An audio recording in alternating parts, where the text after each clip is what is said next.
Hi, welcome to Lisa Naj Art. I'm Lisa Naj, and I'm here with my co-pilot, Chloe McLean. Hi.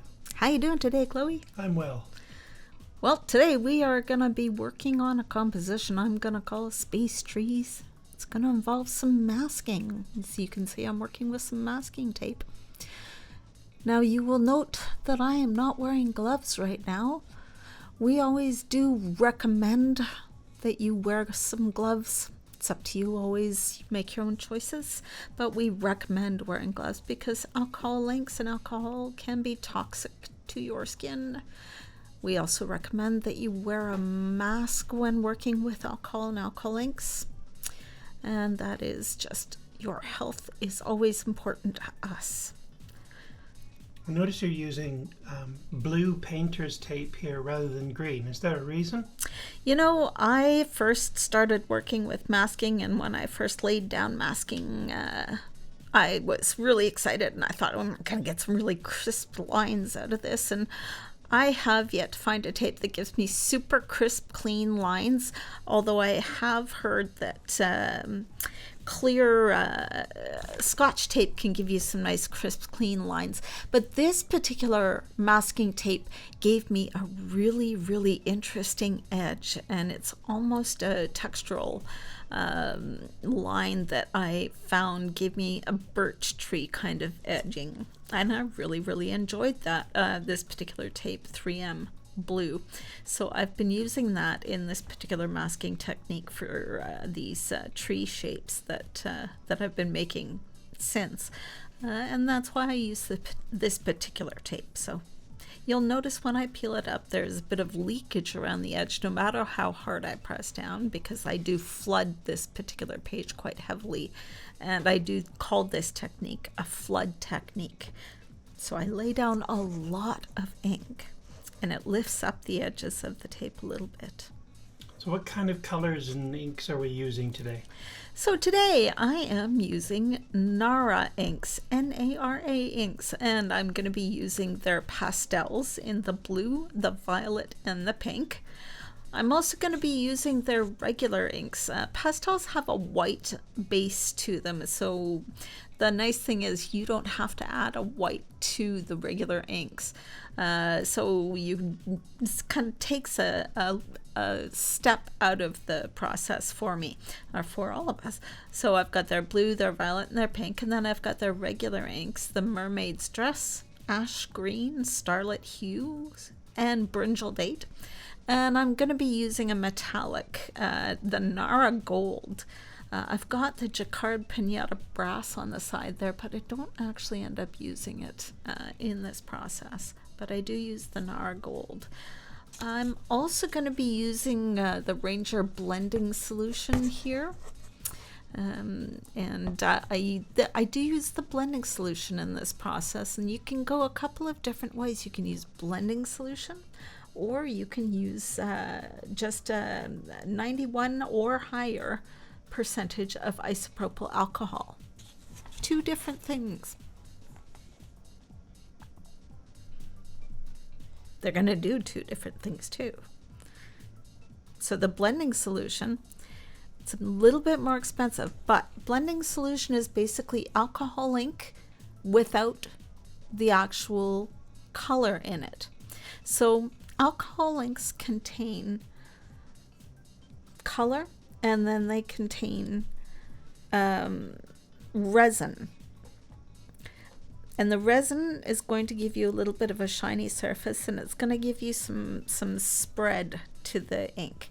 So the blending solution basically is the resin and a little bit of ether and some alcohol. So that basically allows the ink to spread a lot more, and it's going to allow the inks to blend together too. Whereas the alcohol without that resin in it, it's going to allow you to lift the inks a lot more. So two different things, two different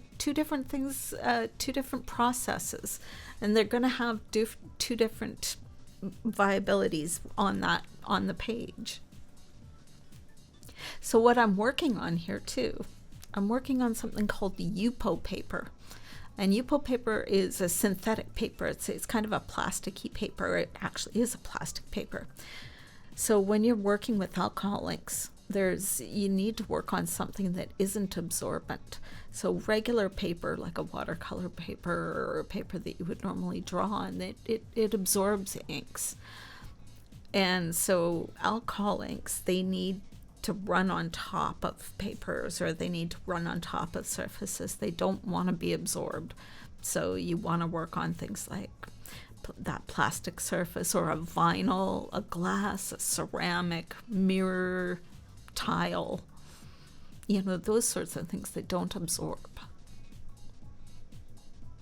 So whereas you could use alcohol inks a bit like watercolors, in this case you don't want them to act like watercolors at all, so you have to change this to a synthetic paper so it doesn't act like a watercolor. Yeah, exactly. Yeah, you don't want it to be absorbed, although you are using it in a sense like a watercolor. The alcohol is kind of like your water, but the surface itself, you don't want to absorb anything.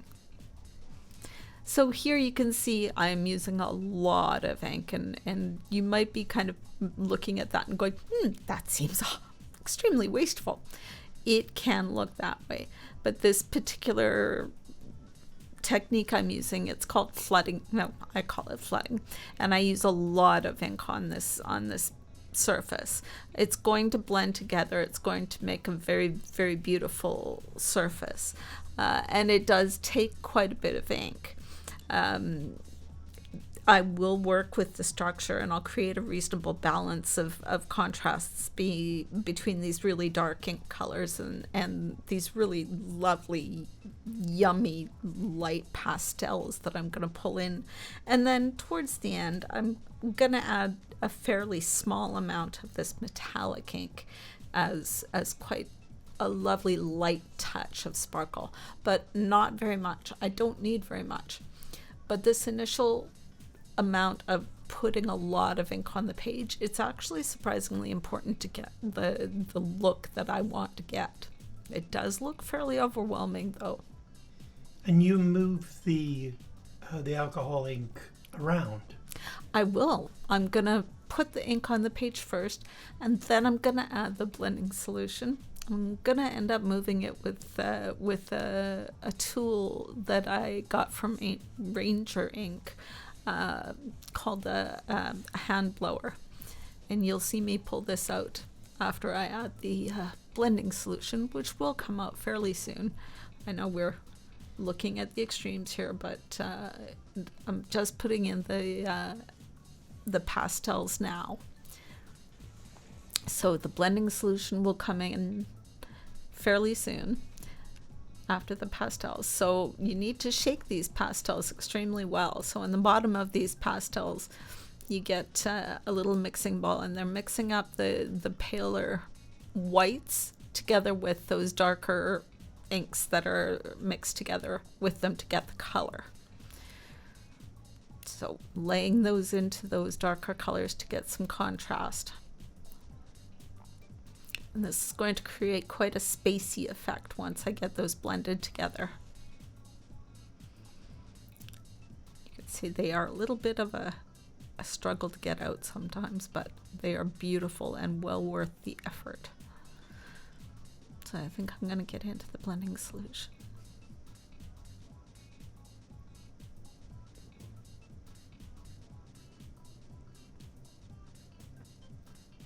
I'm considering whether to put the gold on before or after adding blending solution. And I've decided to add the blending solution first. So I'm going to actually quite seriously flood this with a reasonable amount of blending solution. You started off by doing the edges first. Was there a reason why you were grabbing the edges first? Not so much. It was more a matter of practicality. I'm going to move probably more from the edges inward, from what I recall. Or am I? Yep, moving more from the edges inward. simply as a matter of practicality. So I'm going to blow some of this a little bit out towards the edge. Staying on top of the ink and just blowing at it is just going to blow straight down into your substrate, down to your paper or to whatever you're on. So what you want to do is actually move with your ink. So you're actually moving the ink around. You're actually causing movement to happen. You're not actually just blowing down to the substrate. You're actually creating movement with that ink and causing blending to happen. So you can see I'm actually creating movement. I'm not just staying on top of the ink and blowing down on it. So that movement, and I'm also not blowing super hard.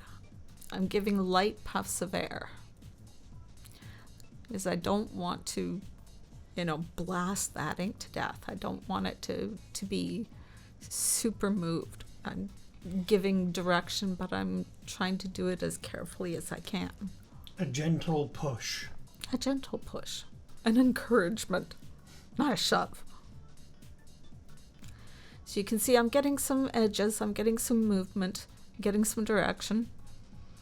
And the ink is moving up on top of the tape there, so I'm actually getting some movement where it's getting underneath the edges of the tape, and that's where I'm going to get my little crinkly edges, which I really like. And thus, space trees. Space trees. I want a little bit more movement in there, and I've got, it's not moist enough, so I'm giving more blending solution.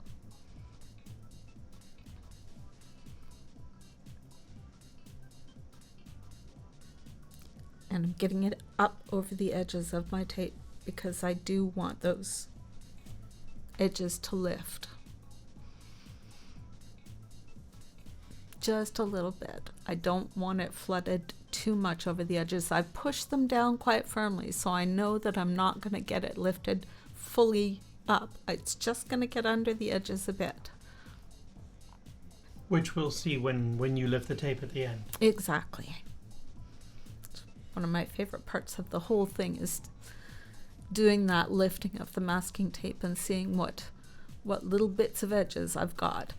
And at the end, once the ink is dry, I will go over it with alcohol ink markers, and I'll do definition and I'll draw in the rest of the coloration of the tree, but this will just give me the beginning of those edges.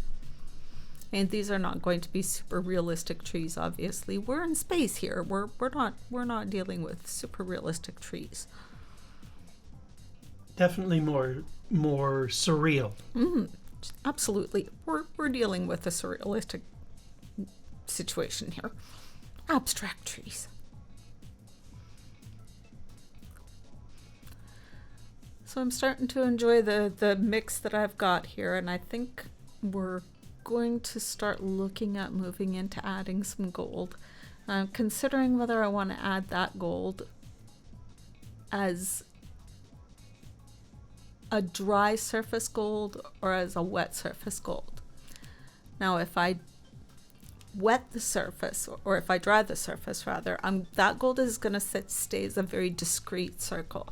It's not going to melt into the surface. If I leave that surface wet and I drop the gold in, it's gonna kind of melt out. It's gonna do something called blooming. And blooming is where ink kind of separates. It's a very beautiful thing where ink basically separates into its component pieces.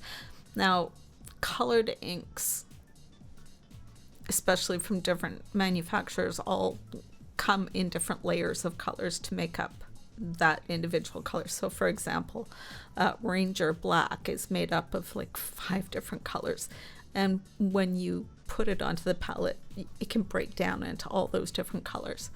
When you put a gold, for example, as you can see down onto this, it blooms out and it gets a nice other ring of gold around it, and that's called blooming. So that's the pigment and the alcohol kind of separating to create this effect. Exactly. A beautiful, beautiful effect. Oh, look, actually, I think I did use the Piñata brass. Oh, there we are. I used both of them. I used the brass and the gold.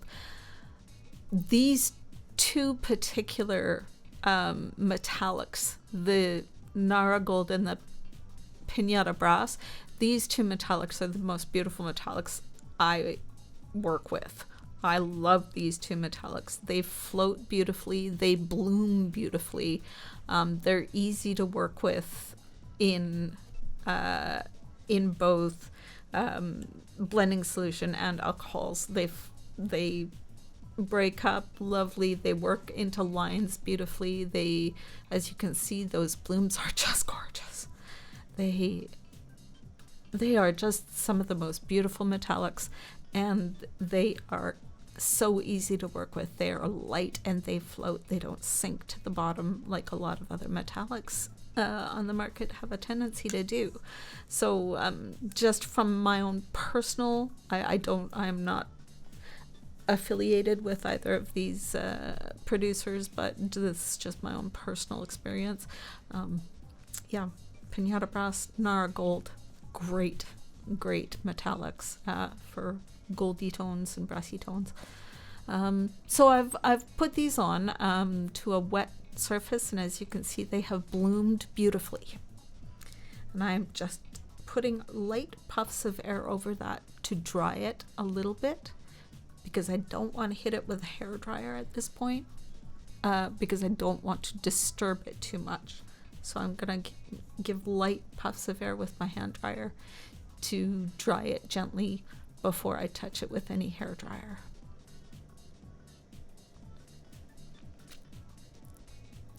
And then I'll put a little bit of hair drying on it before I peel up those tapes. This is the exciting part where it's, oh, what's it gonna look like? Is it gonna turn out really beautifully? I've got some nice contrast there between those very, very dark areas and those very light areas. And I've got a good balance.